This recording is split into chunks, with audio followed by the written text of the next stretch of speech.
Hello, everyone. Hello, Holly. How are you? I'm wonderful, David. How are you?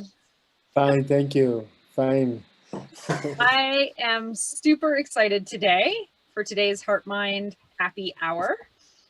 I Mhm. am Holly Copeland, your host, and this is a show where we talk about consciousness, meditation, non duality. We sometimes talk about health and wellness topics.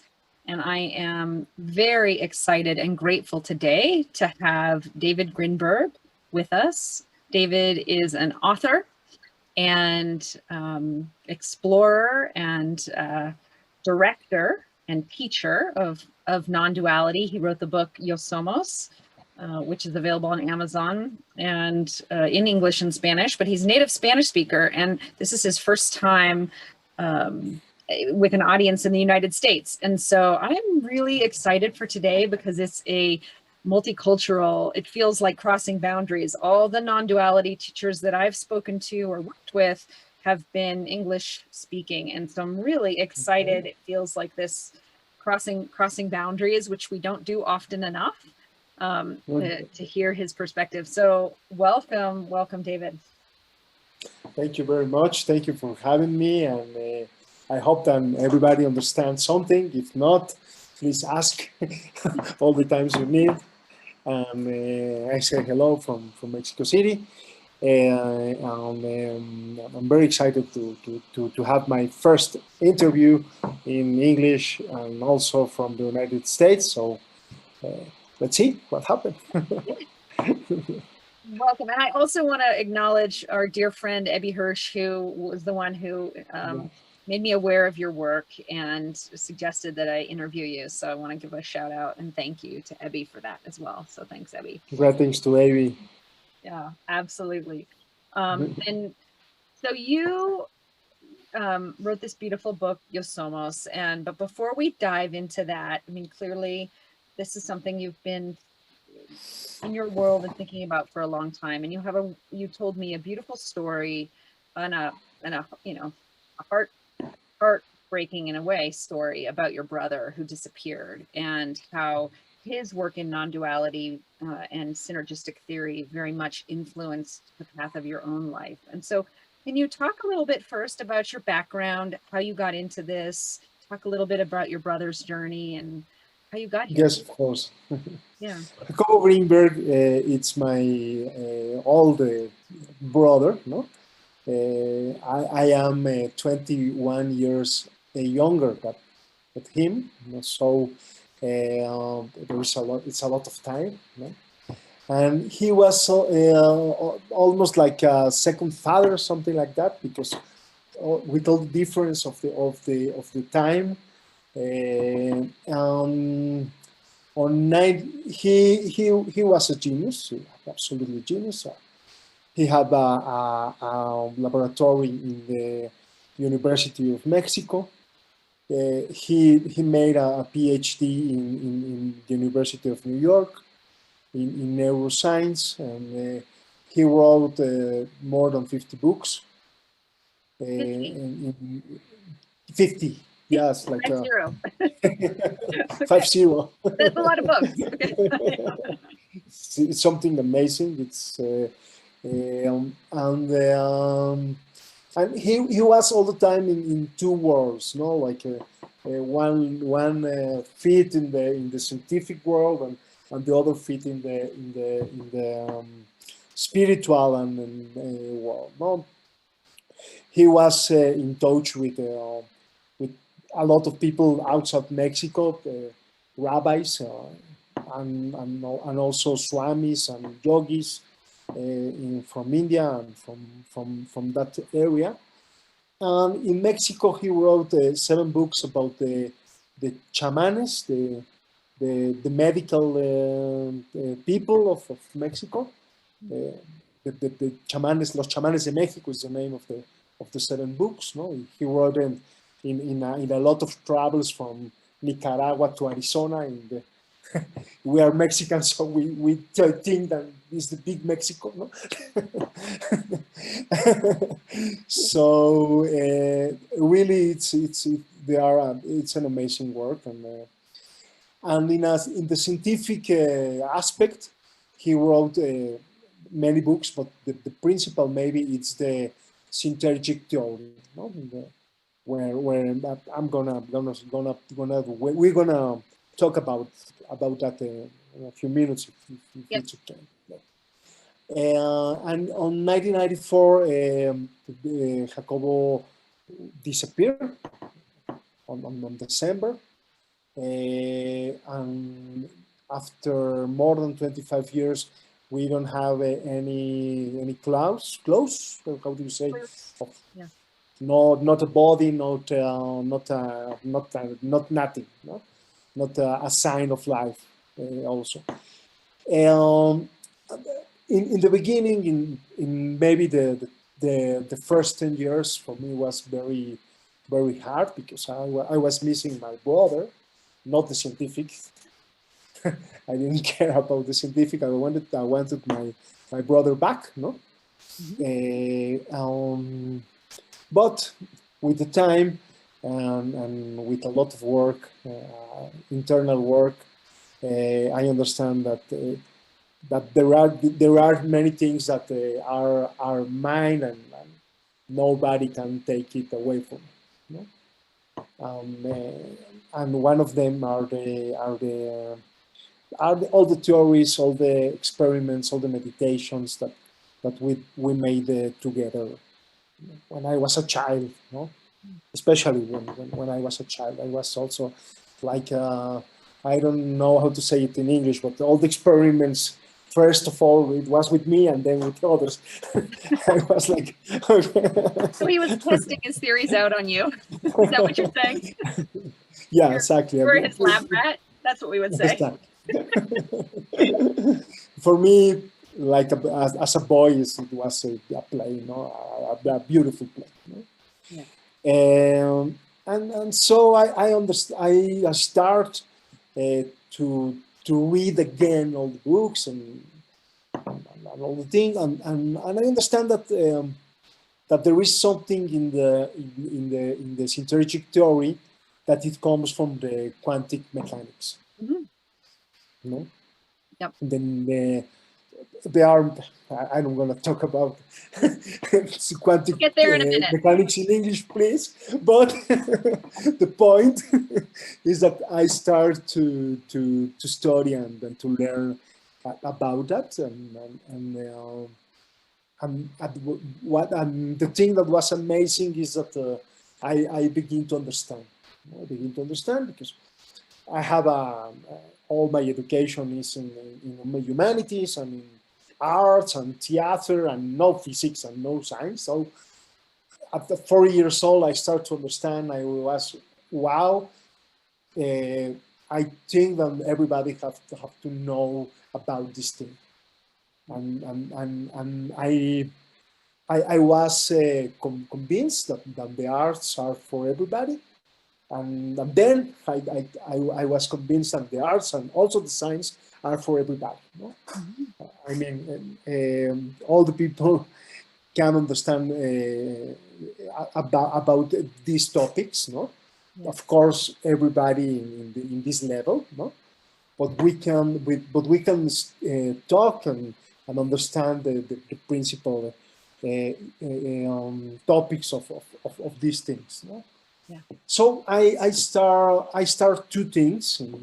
I was living in Barcelona, and I start two things. One was online, and it's my blog.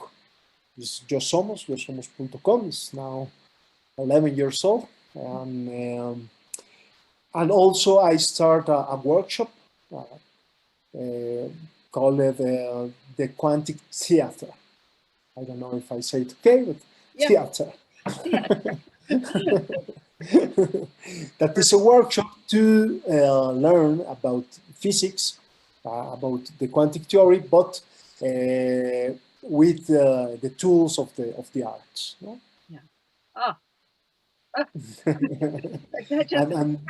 and with the exercise of the drama and the improvisation and the play, no? And to play and understand and after all having an experience of the things that we learn. No? Yeah. I think what you're saying is so profound because clearly you've understood something that that I've discovered in my own work as a coach and a teacher, which is, and personally, which is that I've read so many, spiritual books, and to read something is not to know it. You really have to experience it to know it. It has to be your experience. And what I hear you saying is that what you've done is taken the arts which allow us to experience something, and you've blended it with quantum physics, which is inherently very difficult with our conceptual minds to grasp. Most of us, myself included, or have very kind of limited understanding of what that really means. But when we take it out of the realm of just reading about it or seeing, but then we get a chance to experience it through the arts or acting, as you're doing. What I'm hearing you say is you actually give people the opportunity to embody that for themselves, to experience it for themselves, and thereby make it real for themselves. Yeah? Yeah, that's right. And it was a beautiful journey. I made the workshop in Spain and also in Mexico, and I started in yoga places. Yeah. But after 2 years, the university looks and say, "Oh my God, this is very interesting," because as a physics teacher or chemical teacher, I can use tools that are not traditional and that can make the difference in many people that want to understand what happened. No? And also for teachers of drama or teachers of art, it was an opportunity to understand something from another point of view, Totally. and from another beginning. Okay, Yeah. and so I understand to make the workshop in how do you say, in many congress, educational congress, and Yep. and So that it could really grow and touch a yeah, lot of people. yeah, And yeah, there's so many movements right now that are working, I think, that are on the cutting edge of education, of blending art and science, that actually that meeting point of the blending of art and science is where that's where the real beauty happens, right? We take Shakti and Shiva or yin yang and we marry them together to unify our understanding, which of course is inherent in unity consciousness, is to unify, fullness and emptiness, or dark and light, and to one unified consciousness, which we already are. So the levels and the layers of that make me light up. I just absolutely love it. That's so freaking awesome.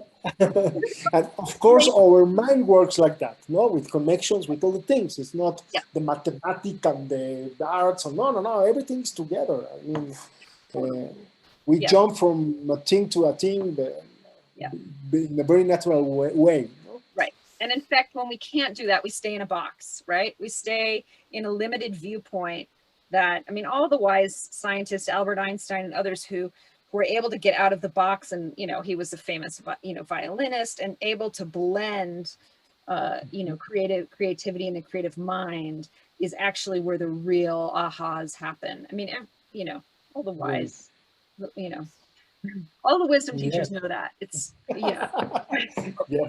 Yes, and it's very important right now because there comes times of algorithms and robots will gonna take the jobs, and I don't know, but the creativity is our power of our human unique power. Creativity is our unique human power. I totally agree. Absolutely. Right? That is And it's all the inherent. time is more and more important in the future, and in the present, but in the future is going to be more and more important, of course. Right, absolutely. And really, actually, if you dive into, creativity in the body and where it stems from, coming from our creative centers, our gut, our womb, which is where life force springs, right? So from all the Vedic ancient wisdom teachings, kind of creativity is actually at the root of human beings and humanity. And so we tap into our creative self through arts, like you're doing, and we actually start to really understand things at a deeper, complex level and go way beyond, this conceptual mind, which is, as you know, so limited. Yeah. Yes, Yeah. I agree. um, so you, and I'm really sorry for the loss of your brother. I just want to say, No, I'm so it sorry. was a long time ago. Thank you, but Yeah. And you, as as you understood his teachings and kind of made them your own in this journey that you took, you wrote this beautiful book, Yosomos, or I Am Us was be the translation for those who don't know. And it was a fictional autobiographical book about your journey into identity and your journey of kind of what that meant to you and in dropping it and exploring non-duality. So I'd love if you'd speak a little bit about how you went from there into the book next. yes, of course. It's very interesting. It's interesting because there is a point, or it was a point in my life when I was ready to ask who I am. Everybody, I think so, but I'm not everybody, but yeah, I'm with you. Yep. Who am I? and, and I have all the mix of in the identity. I am Mexican and I am Jewish, and when I started to write the book, I was living in Spain, but not exactly in Spain, in Catalonia, because Catalonia is not exactly Spain. And I have two names. My name is Samuel David, or Samuel David in Spanish. They are the names of my grandfather, of, but everybody speak to me like Dudy, like my nickname. That okay, and I am a teacher, and I'm also an artist, and also I made some business in some real estate things. No? So who I am after all, no? Who I am and where are all my pieces, and also of course I am like everybody. I am a son and I'm a father, and and all the how do you say all the roles all the Yep, roles. yeah that we play in the Right, life. No? right.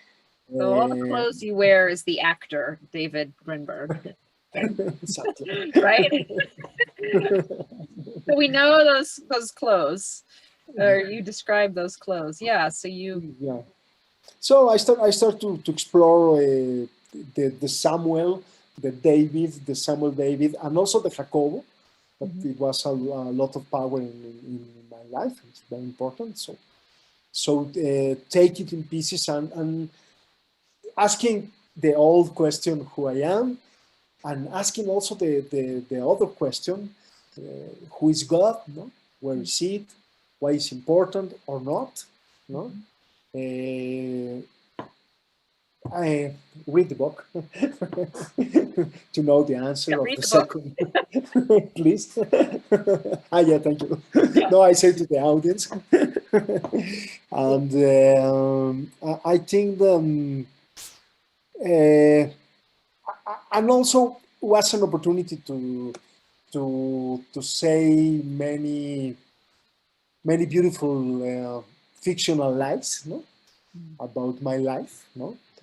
I was born on 1968 in Mexico City, the year of the Olympic Games, all the problems with the students and all the political moment of the 68, no?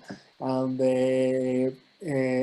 I was, and so I wrote a lot about the moment of when I was born and the place where I was born, no?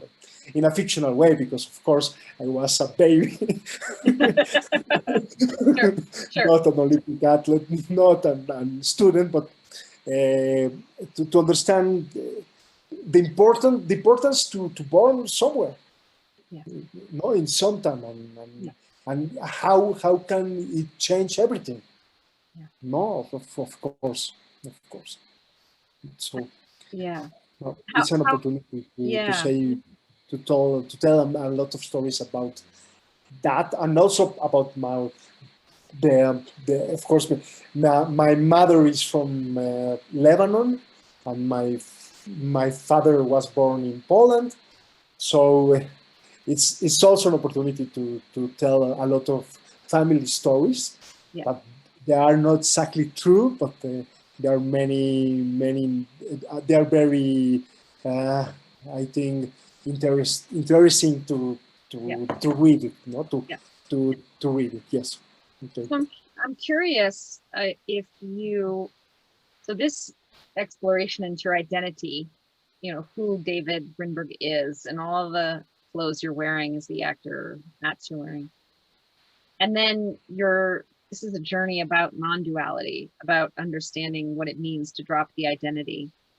Was there a time or a story or a moment where that really landed for you, where you really like, oh, I see that that's the identity and that's actually not who I am? I'm curious if you have a story like that. Maybe a few very short moments in the stage when I saw my work, when I was in the stage, or where I saw my work there, and it's like all the theater thing, the here, the now, and all the how do you say, all the sense Now, of yes, of the moment, and maybe that for a few seconds, maybe, but maybe it's enough, or it I think, was enough, or it's going to be enough. yeah, yeah, But yeah. also, no, sorry. I appreciate that. I think those few moments, at least in my personal experience, Mhm. it can only take a few moments that transform absolutely uh, your need to go beyond Yeah. the apparent objectified reality that we're in, that seems so real and seems so solid and seems from the face of it like this is what there is, and a glimpse that this is not what all there is. And for me, one of them was in a lucid dream where the where the world shattered into a million pieces and there was radiant light. Like there was something there that transcended all of this. Those moments I think can just be glimpses, and they can be enough to hook us to need to know, right? Yeah. Yeah. Yeah. I'm agree. um So is there anything else you want to say about the book before I would love to dive into a little about this? Say to the audience, go to Amazon and buy Go it, to Amazon and buy David's book. and Absolutely. put something in the comments. Yeah, yeah, absolutely. And it's in, Also in the blog, yeah, Yosomos.com. yep. You're welcome. And it's in English, and it's been translated into English as well as The blog note, bueno, you can translate it by Google yeah. like that. But, Yep, I've done that as a embarrassingly English speaker who only had 3 years of high school Spanish. I translated mine with Google, and it was very helpful. So I can verify it works. I have to say that Michael Kagan, it's a friend of mine living now in Los Angeles. He made the translation the professional translation of the book to English. Okay, Okay, great. I don't know if he's in the Facebook. Might be. Maybe. Okay. I have to So, say thank you, Mikey. Thank you, yeah. Mikey K. And you said you'd be willing to give the audience a little bit of a taste of what you do. You're going to be leading a workshop next weekend, actually, Mas Allá del Yo, which is Beyond the Eye, which you'll be doing, but you also will a little bit later, we'll maybe ask you to talk about that. But so in this work that you now teach, that you really work with people on, like in the workshop, it's based on synergetic theory and synergistic theory. And I think it'd be worth describing a little what it is. And from my understanding, I'll just say kind of straight out from what I gleaned from it, one of the main things is that, consciousness is an attribute of a lattice. So it's a quantum physics view of the universe as this lattice, and every point on the lattice is totality of everything else. So That's right. is that correct? It's very beautiful. Okay. And so, right, that this is the unified totality of everything in this mathematical concept of this lattice, correct? And so what else? That's the very high level quantum physics view of it. How else do you describe it? Oh, well, let me say before that this interactive conference is like the pandemic version of the quantic workshop theater, because of course it's impossible to make theater in these times. No? So the intention and the idea of the conference is to explore three fundamental or principal ideas of the theory of the synergetic theory. No? And the first is that I'm gonna explain. Great. The first. Okay. I hope so that I can.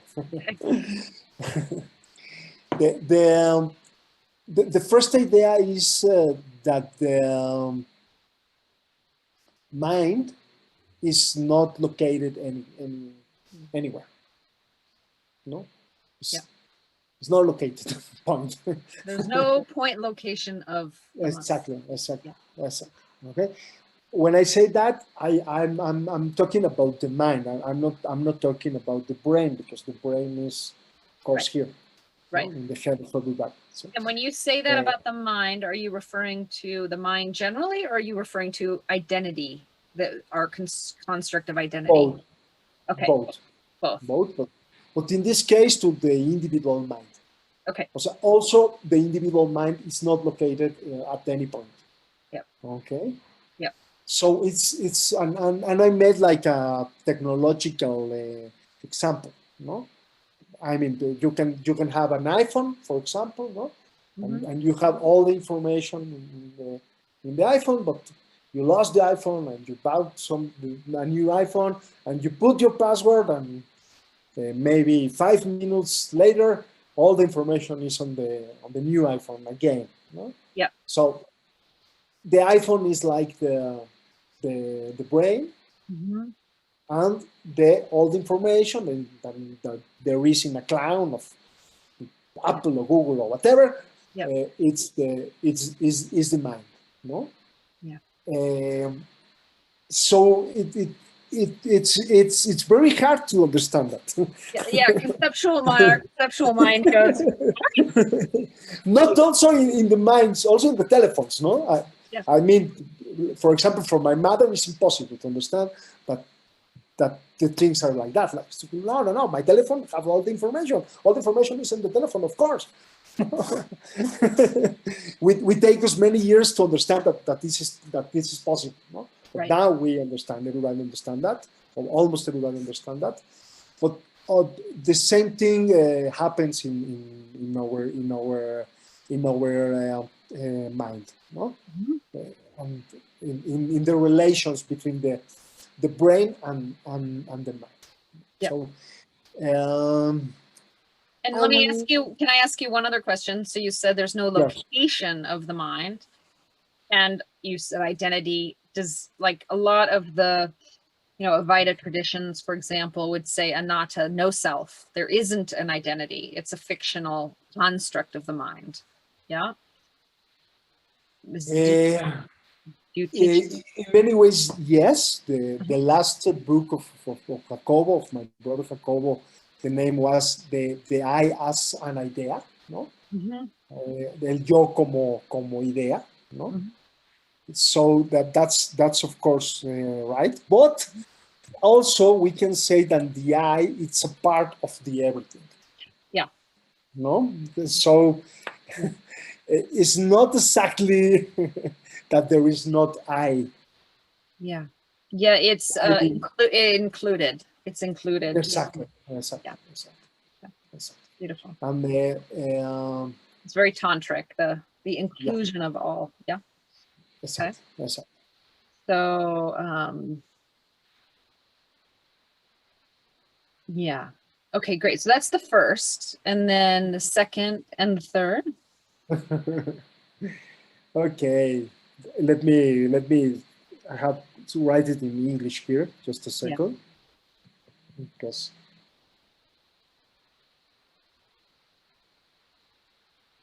and I may be able to, what I had understood from you was it was the connection between, that there's an inherent connection between our minds.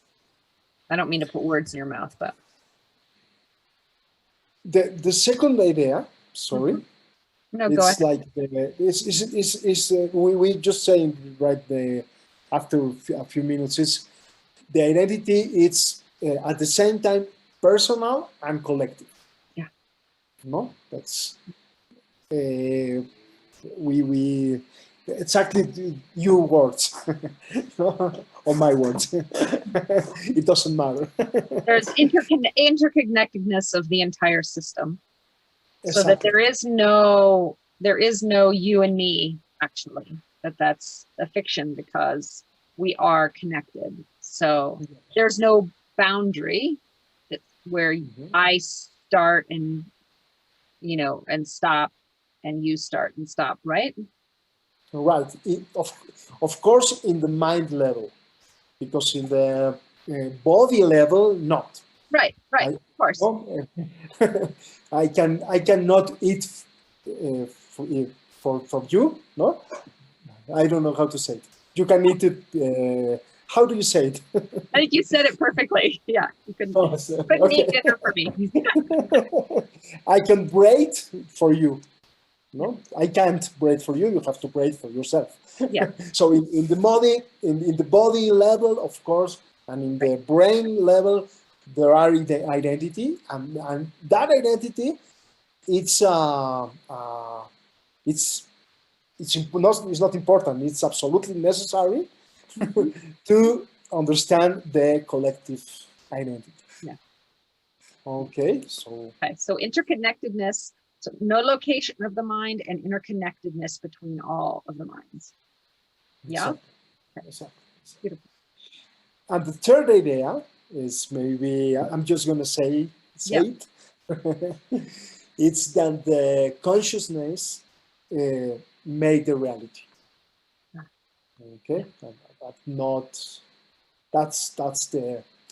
And of course, can I say consciousness precedes reality? So this is this idea that there wasn't a brain that had a consciousness that evolved into it, but consciousness was first, which is an idea that, for example, Rupert Spira, who I follow and, get teachings from, talks a lot about that.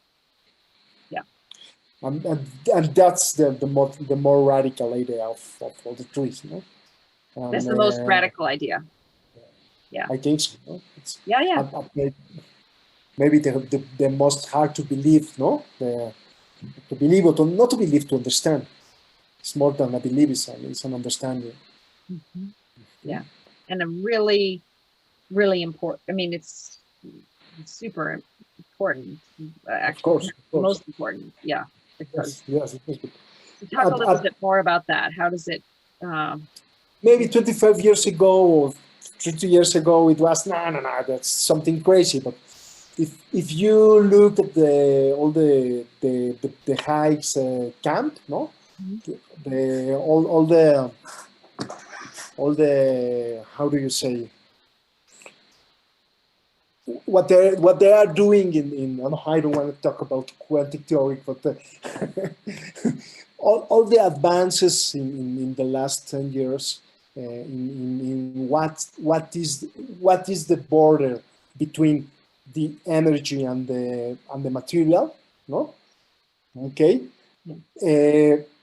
explain very clear that the difference is not in the particle.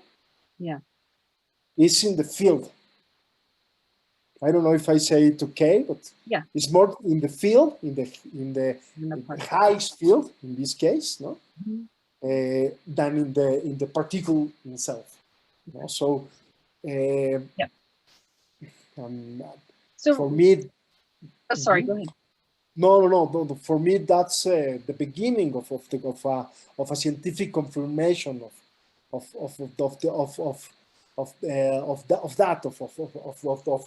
sorry, of the idea of the consciousness is before the reality. No? Maybe it's the first step to confirm that. Yeah, and Rupert Stiver talks about this too. That that actually invalidates that there isn't a thing called matter, doesn't actually exist, because there's essentially just consciousness that is creating this reality. Exactly. Well, there is a thing, matter, but it depends not on the matter, it depends on the field. So it's very strange, no? It's very strange. It's really. And the way the matter interact with the field made it is a difference between a matter or an energy, a piece of energy. It's all energy. Yeah. Yeah. After all, yes. After all, yeah.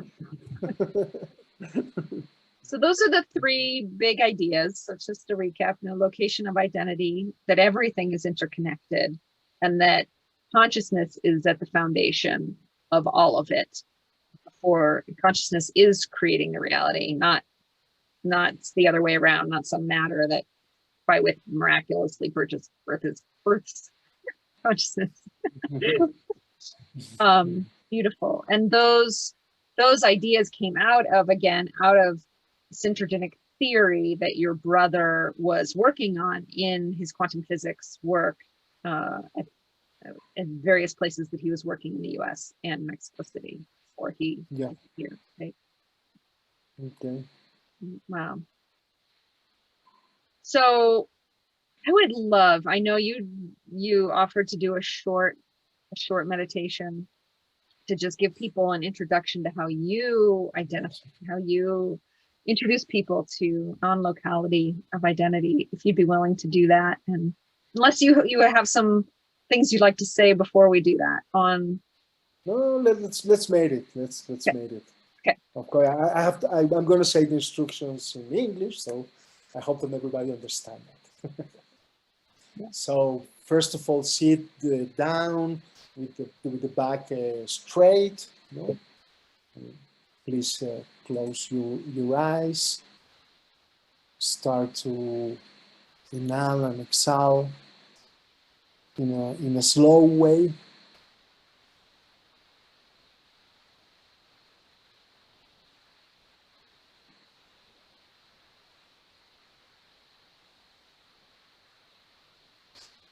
And the invitation is to observe yourself from outside.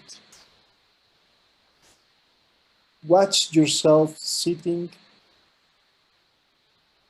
in this place, in your place right now, breathing,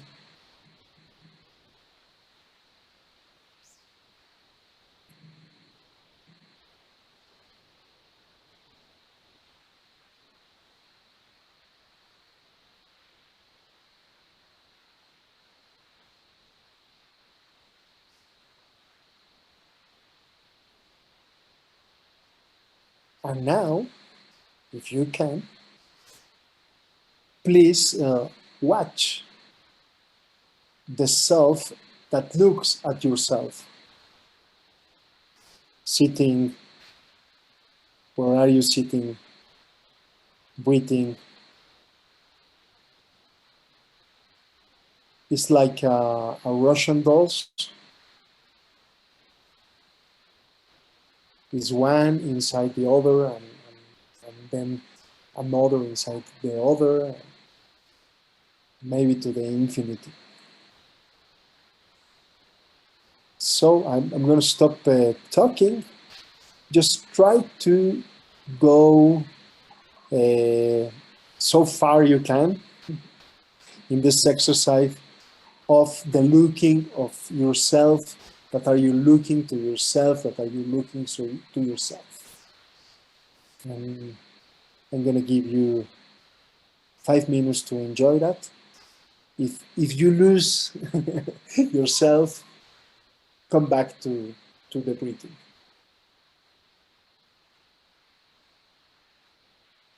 Enjoy.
Okay, very slowly.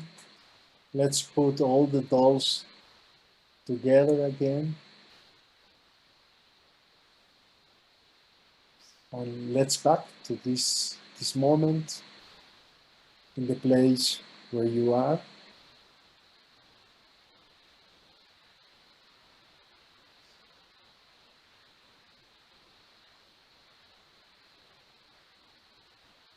And if you're ready, whatever you're ready, open your eyes, please.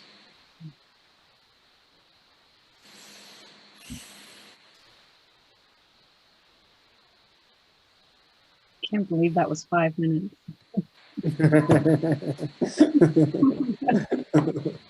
You feel more time or less time? Uh, I felt very short. Okay, okay. Yeah. Um, It's hmm. just a sample. Yeah, that's a beautiful sample. I Thank haven't, you. I do a lot of different non-dual awareness practices. I have not done that Russian dolls before. Mhm. It's a beautiful, beautiful exercise. I'm curious how you came up with it or what the story is behind it. It's to start to play with the identity. I mean, it's an idea. Of Yeah. course, it's an idea because I can watch myself, and also I can watch the eye and watch myself, and also I can watch the eye and watch myself. So Yeah. if you go and go and go and go, you Yeah. understand that. Of Yeah. course, of course, there is an idea. Yeah. I mean, Yeah. I'm reminded of Muji talks about the bird a bird on in a nest with another bird sitting next to that bird watching the nest with another bird sitting on the branch watching that bird. And so who's watching which bird? Reminds me of that. but after all, we are all Russians, those and inside our mothers and from generations ago. No, I mean there is a Oh, sense of yeah. also an organic Yeah, sense of that. I, It's a very powerful image, I think, so to right. think about in the meditation.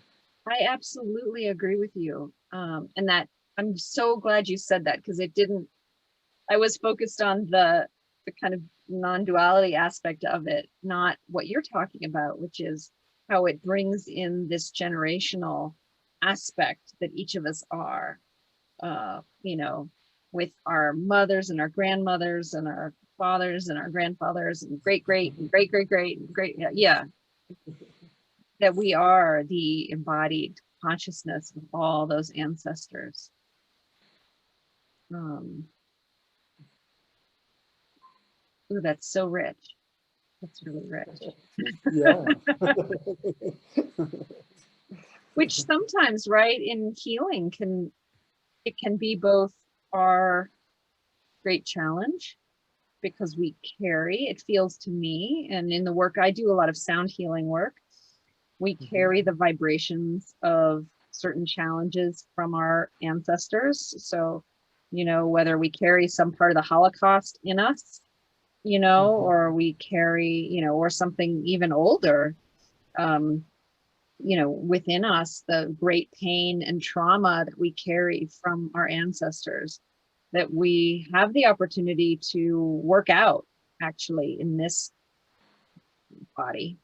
Yes, of course. And Yeah, everything starts with the recognition of that, no? right. It does. I agree with you. It Just, starts with that we're not islands, right? When we talk about that, what is this power of, I mean, because I've felt it, but I would love to hear for you, what is the transformative power in your own life of transcending the being an island, being an identity? How do you live your wow. life differently? Wow. Well, first of all, I have to say that I am in the way. I Oh, don't know if I. you're the explorer on that path? Yeah, I'm exploring that. Me too. Me too. Yeah. But you know what? I don't have. There's nowhere to get to, so it's okay. I, I don't have the final answers, of course. Uh, I don't know. I think that the recognition is it's very very important, and it's something about look inside yourself, but at yourself to understand when. Let me say again, when you understand that yourself is more expansive and more bigger that you can imagine, because of course it doesn't end in our body, in our mind. I mean, now with the use of the technology, you are in the United States, I am in Mexico. Maybe in 2 years, someone gonna watch this video in Vietnam. I don't know. No, Right? so Why not? Yeah, why not? It happens all the time in this Totally. world. Yeah. No? So when you understand that you are bigger than that, no? And you explore, and I mean explore all the past, not I mean, wow, uh, to take all the baggage of the of your fathers and mothers, no, and also what are you giving uh, to your students, to your sons, no, to your wife, to your friends, to everybody in your life, no, and of course there is a Jewish say that every head is a world, Every head is the world. is a world Is a in world. itself. Ah, I've never heard that. That's a beautiful saying. Yeah, yeah. Yeah. And maybe that's the clue of all the thing, not to understand that the Right. We carry, of course, this theory says we carry the entire universe within each of us. exactly, I am the exactly, universe looking back at you, that is the universe, that is looking at exactly, everybody who will watch this, that is the universe. exactly. And it warm, I mean, from a human point of view, it warms my heart, Okay. you know, Wow.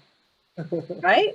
Like I feel so Right, connected to you. We've never met in person, but of course. it doesn't matter. It's like it, the walls fall down in my experience. Yeah, yeah, that's right. Yeah. Yes, yes, yes. And of course, if the identity is an idea, the walls are an idea, and the Yep. nationalities and the religions, and of course, everything is an idea. Right.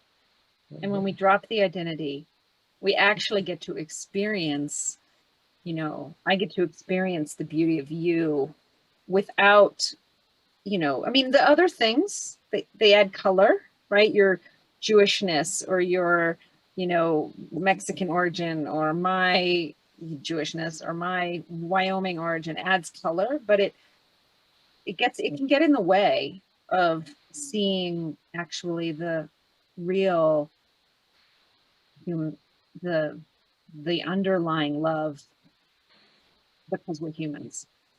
Yeah. Wow. Hmm. Thank you very much for having me. Thank you very much for coming on. And I feel so, so deeply honored to have met you and know you and have a chance to allow you to share this work with the world. I think what you're doing is absolutely wonderful and incredible. And I hope everybody that watches this signs up for a workshop and go reads your book, um, and we'll put the information in the chat, and this will go on YouTube as well, so you can share it.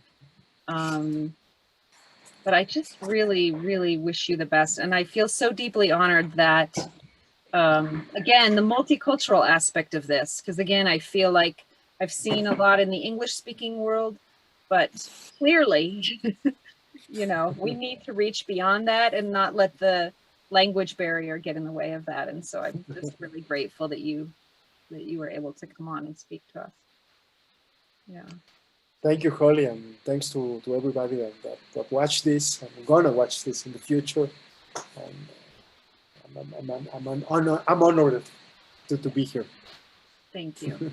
I'm deeply honored that you were here. And thank you for everybody who watched this now and in the future, which is all now. Of course. You're right. We'll just be on an infinite loop of now, playing this beautiful conversation in cosmic unified consciousness. Amazing. Um, and I hope that wherever you are in the world, whenever you watch this, that you feel the joy of just being human, and you allow the identity to drop and connect with us and with the family around you at that human to human, consciousness to consciousness level. All right. Blessings, love. Thank you. Thank you.